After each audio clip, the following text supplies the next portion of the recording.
the king of Salem. Salem means peace. So he was the king of righteousness and the king of peace, Melchizedek. By the way, we need to understand that right now, this world, this part of the world, was not just limited to Abraham only. Remember, Shem, Ham, Japheth, they all were living somewhere, populating the world. They were doing their thing.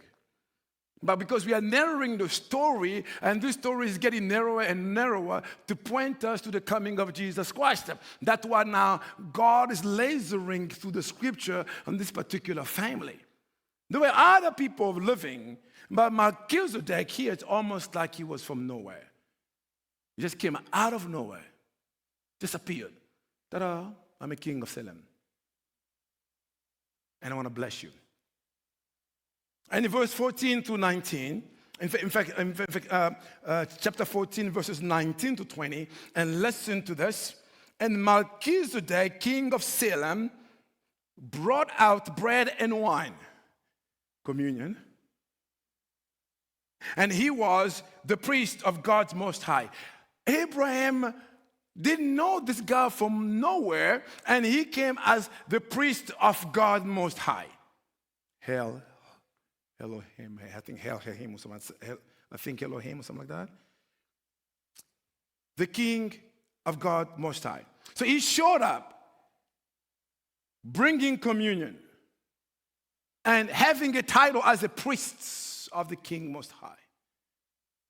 And then it almost sounds like nobody knew where it came from. In fact, if you go to Hebrews 7, you will read, in fact, I think I have Hebrews 7 verse 3, talks about the great king. He is without a father or mother or genealogy, having neither beginning of days nor of life. But resembling the Son of God, he continued a priest forever. Melchizedek was connected to also Jesus Christ.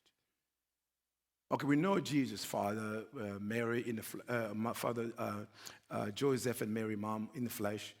But really, when he showed up on the scene, he said, "Where are you going? Where are you from?" "No, I have no place to lay my head," Jesus said. It's almost like Jesus had no genealogy. He came from heaven to earth.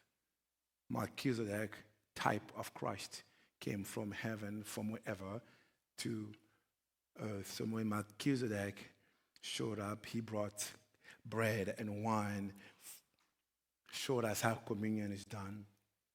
Then he blessed Abraham, and again he said, "Turn your eyes," and he pointed Abraham to God. Blessed be Abraham of God's Most High,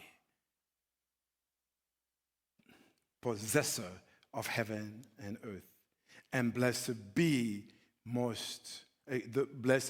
God Most High, who has delivered your enemy into your hands. How many of us, we want a reminder from time to time after a victory to say, this wasn't me, it was God? This was after a big win.